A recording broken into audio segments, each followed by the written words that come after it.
गांव के अमीर चौधरी को मेरी 5 बेटियों से मोहब्बत हो गई। उसने मेरे शौहर को भारी रकम देकर 5 बेटियों से निकाह कर लिया। मैं शौहर से झगड़ा करती, मेरी बेटियों को वापस लाए।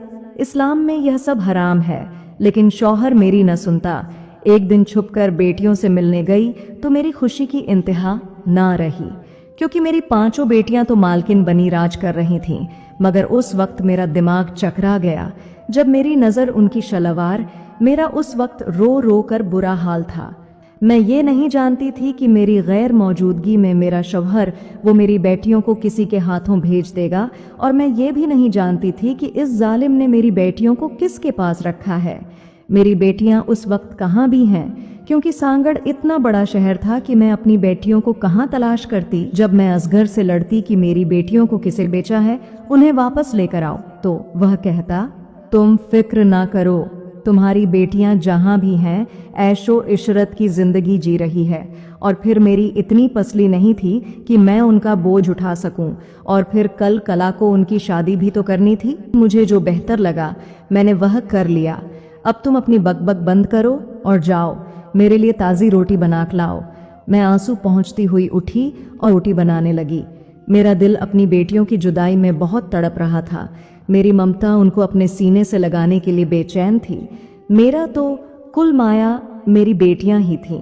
बेटा ना होने की वजह से असगर को बेटियों से बहुत डर थी। अभी मैंने एक रोटी ही तवे से उतारी थी कि दरवाजे पर एक फकीर नहीं आई और उसने सदार लगाई, अल्लाह के नाम पर कोई भूखी को खाना खिला दे, अल्लाह तेरे दिल की हर उस मुराद को पूरा करे।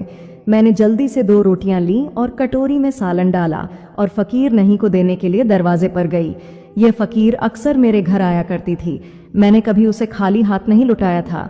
अपने घर में चाहे खाने के लाले पड़े होते, फिर भी मैं कुछ न कुछ उसकी इमदाद जरूर करती। जब मैंने उसे रोटी दी तो उसने वह रोटी अपने साथ बच्चे को भी खिलाई और खुद भी खाई और दुआएं देती हुई वहां से चली गई। मैं दिन रात अल्लाह ताला से दुआएं करती थी कि किसी तरह मुझे मेरी बच्चियों से मिलवा दे। मुझे नहीं पता था कि मेरी दुआएं इतनी जल्द कबूल हो जाएंगी। एक दिन जब मैं रात के लिए खाना बना रही थी तो वह फकीर नहीं आई और उसने वहीं सद्दा लगाई कि अल्लाह के नाम पर कोई भूखी को खाना खिला दे। मैंने प्लेट में चावल डाले और उसे देने के लिए दरवाज पर गई। उसने वह चावल शपर में डाले और बोली, बेटी मुझे तुम परेशान लग रही हो, अगर तुम बुरा ना मानो तो क्या मैं इस परेशानी की वजह पूछ सकती हूँ। मैं बोली, तुम जानकर क्या करोगी। उसने खुद ही पूछ लिया, तुम्हारी बेटियां किधर हैं। अब वह नजर क्यों नहीं आती, पहले तो वही मुझे खैरात डाला करती थी।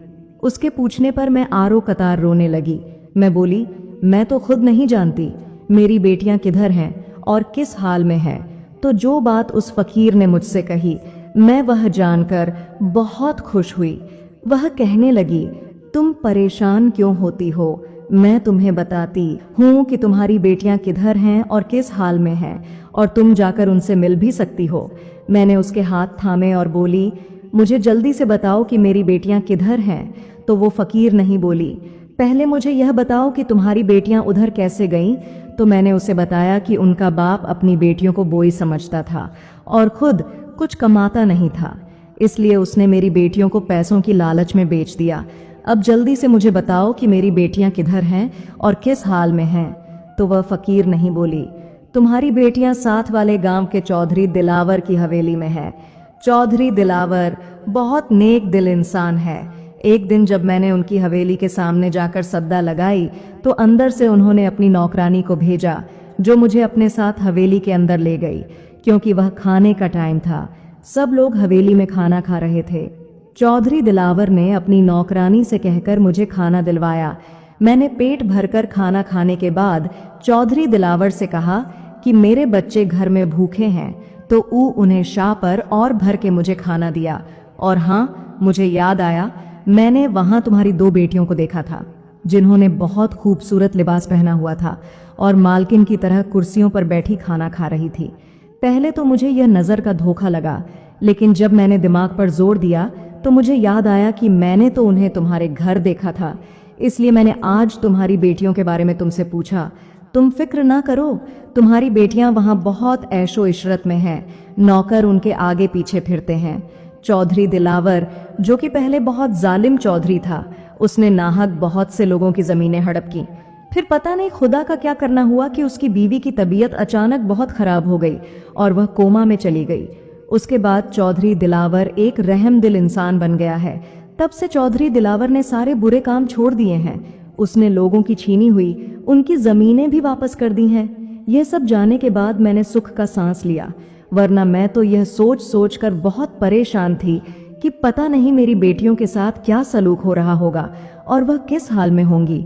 वह फकीरनी सब कुछ बताने के बाद वहां से चली गई और मैं यह सोचने लगी कि मैं वहां कैसे जाऊंगी, क्योंकि अगर मैं अपने शौहर को वहां जाने के बारे में बताती तो वह मुझे कभी भी जाने नहीं देता।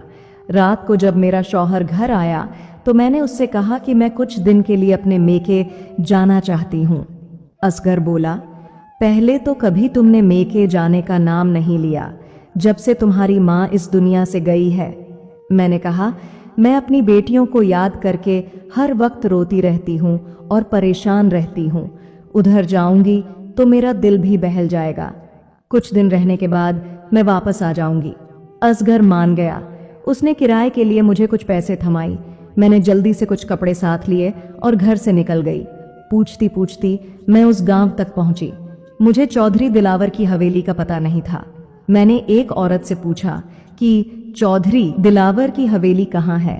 वह बड़ी हैरत से मेरी तरफ देखने लगी और बोली, तुम कहाँ से आई हो और चौधरी दिलावर की हवेली का क्यों पूछ रही हो। मैंने उससे यह बात छुपाई कि मैं अपनी बेटियों के लिए यहाँ आई हूँ। मैं बोली कि दुनिया में मेरा कोई आगे पीछे नहीं है। सुना है चौधरी दिलावर बहुत नेक दिल इंसान है, गरीबों की बहुत मदद करता है, बेसहारों को सहारा देता है।